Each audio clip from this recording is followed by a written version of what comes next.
जैसे मैंने कहा सुनो, मैंने कहा कि भाई एक वेक्टर है फोर्स, ये फोर्स है और मैं लिखता हूँ 10, ठीक है, 10 न्यूटन साउथ की जो फोर्स एक वेक्टर है और 10 न्यूटन है साउथ की तरफ। तो यहाँ पर ये वेक्टर है, तो ये वाली चीज है ना, ये है इसकी मैग्नीट्यूड है, ये क्वांटिटी इसकी जो है, बहुत सिंपल भाषा बता रहा हूं मैं। और ये जो चीज है ना, ये इसकी डायरेक्शन है।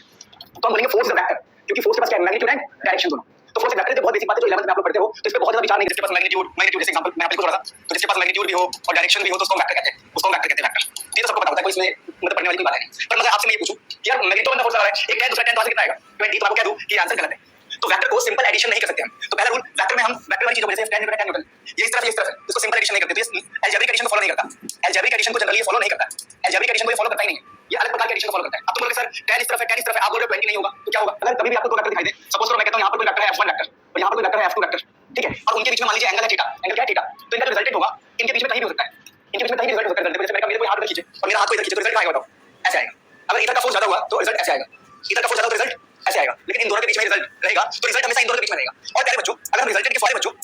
फॉर्मूले की बात करें तो रिजल्टेंट का फॉर्मूला निकल के आता है, कुछ ऐसा निकल के आता है, देखो या हां very good, a square b square ना, यहां पर हमने f1 f2 लिया है, तो f1 का स्क्वायर f2 का स्क्वायर, आगे बोलो 2f1 f2 cos थीटा तो ये रिजल्टेंट का फॉर्मूला बहुत इंपॉर्टेंट है। पर यहां साथ-साथ एक और बात आपको सीखनी चाहिए जो बहुत इंपॉर्टेंट है, पता क्या? कि देखो सोचो ना, तो ऐसे बोलोगे अरे यार रिजल्टेंट दोनों के बीच में, ये बात तो ठीक है, पर कितना दूर? जैसे मैंने कहा देखो, अगर question f1 f2 cos theta तो ये रिजल्टेंट का फॉर्मूला बहुत इंपॉर्टेंट है। पर यहां साथ-साथ एक और बात आपको सीखनी चाहिए जो बहुत इंपॉर्टेंट है, पता क्या? कि देखो कि क्वेश्चन एग्जाम में आ सकता है कि what is direction of resultant, resultant किस तरफ है? आप सोचो ना, तो ऐसे बोलोगे अरे यार रिजल्टेंट दोनों के बीच में, ये बात तो ठीक है, पर कितना दूर? जैसे मैंने कहा देखो, अगर कोई मेरे को यहां से खींच रहा है और कोई यहां से खींच रहा है और ये वाला फोर्स 5 है और ये वाला फोर्स 50 है, तो मैं ऐसे होऊंगा, ऐसे टेढ़ा होगा ऐसे, तो जो मेरा रिजल्ट ये है, तो मुझे बताना पड़ेगा रिजल्ट किस तरफ। आप बोलोगे भाई जो ये वाला हाथ है उस हाथ से 5 डिग्री पर रिजल्ट है, बोल सकते हैं ऐसे। तो रिजल्टेंट बताने के लिए क्या बोला मैंने, रिजल्टेंट बताने के लिए आप यहां से एक एंगल बनाते हो अल्फा, और अल्फा होता है डायरेक्शन ऑफ रिजल्टेंट। तो यहां पर बोल रहा हूं अल्फा जो है, अल्फा ये है direction of resultant, direction of resultant, जो रिजल्टेंट है उसका डायरेक्शन। यानी मैं ये कहूंगा कि जो f2 फोर्स है उससे अल्फा एंगल दूर आपका रिजल्टेंट, क्या बोला मैंने, जो f2 फोर्स है उससे अल्फा एंगल दूर क्या लिखा आपको रिजल्टेंट डायरेक्शन के ऊपर। तो अल्फा निकालने का तरीका देखो, आपको हमेशा लिखना है tan ऑफ अल्फा, क्या लिखना है tan ऑफ अल्फा और लगाना है इक्वल का साइन,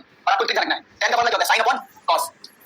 tan का क्या होता है sin अपॉन cos, तो यहां पर अल्फा होगा, यहां पर थीटा होगा, और थीटा क्या होता है आपको पता है, f1 और f2 के बीच का एंगल कितना होता है थीटा। अब इसके बाद आपको ट्रिक के हिसाब से यहां पे प्लस साइन लगाना है, प्लस साइन, और प्लस साइन लगाने के बाद एक बार रिकॉर्डिंग चेक कर लो, ठीक है, प्लस साइन लगाने के बाद आपको कुछ नहीं करना, जैसे आपका प्लस साइन लग जाएगा आपको यहां पर 3 स्पेस छोड़ने हैं, 1 2 और 3 स्पेस। अब फिल करने का तरीका क्या होगा बताओ मेरे को। फिल करने का बेस्ट तरीका ये है कि प्लस के इस साइड, ये वाला साइड है, वहां पर उसको रखना है जिसके साथ आप अल्फा बता रहे हो। मैं अल्फा f2 के साथ बता रहा हूं, मेरी बात समझे, यहां पर आपको f2 रखना है और जो खाली जगह बच गया वहां पर आपको f1 रखना है, क्या रखना है आपको f1 आ गया। तो दोबारा जब भी आप tan अल्फा लिखेंगे, डायरेक्शन ऑफ रिजल्टेंट निकालने के लिए tan अल्फा लिखेंगे, तो sin बाय cos लिख के 3 जगह खाली छोड़ेंगे और प्लस के बिल्कुल इस साइड आपको उस वाले को लिखना है जिसके साथ आपने f2 के साथ अल्फा बनाया, उस बंदे को लिखना है। इसको एक क्वेश्चन के थ्रू लिखेंगे तो ज्यादा बने, यहां पर कौन सा आता है जिसके साथ आपने अल्फा माना है, तो अल्फा मैंने माना है 10 के साथ, तो यहां पर क्या लिखोगे आप 10, और जो बची हुई जगह होगी वहां पर क्या लिखोगे बताओ 20, ये 20 और ये 20, तो यहां से क्या होगा सोचो इनवर्स 2, ऐसा हमें सिर्फ अल्फा चाहिए होता है, क्या लिखा 2, तो प्यारे बच्चों अगर अल्फा की बात करें ध्यान देना, तो अल्फा कितना होगा 10 इनवर्स 2, ऐसा हमें सिर्फ अल्फा चाहिए होता है अल्फा, तो 10 को उधर भेजना इनवर्स बन जाएगा, तो बहुत ही बेसिक है, बहुत ही फंडामेंटल है। यहां से कितना बचा 3, तो √3/3। अब क्या करो आप लोग देखो, आप लोग एक काम करो, ऊपर का √3 रहने दो और नीचे 3 को क्या सकते हैं 3 को √3 into 2 बार, अच्छा ऐसा लिख सकते हैं हम, ये आप पता है तो आप इसको कहीं कोने में लिखना अच्छे से, सारे बेसिक्स में बताऊंगा, ठीक है। तो √3 से √3 कट जाएगा, तो आंसर कितना आएगा बताओ।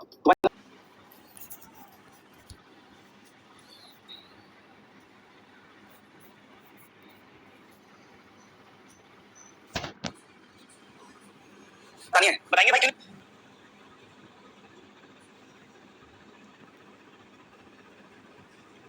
बताएंगे, क्या बताना है डायरेक्शन, क्या बताना है क्यों बताएंगे, आपने बताया अल्फा लिखा, तो सर ने पहले बताना है क्या क्या यहां कॉमन लिया तो 1 बचेगा 1, क्या बताओ क्या वो भाई। अच्छा तो सर आपने पूछ रही ये न्यूटन इन मतलब क्या है कि tan और tan को ऐड करने पे 20 नहीं आया, दिखा दो tan और tan कौन सा आ गया आपका रिजल्टेंट √300, जिसका मतलब कितना होगा √3 into 10, आई होप आप समझ गए होंगे, ये 100 बार जाएगा 10 बन जाएगा, समझ में गलती नहीं करनी, 100 यहां से ठीक है सही बिल्कुल, तो हमारा आंसर आ गया 10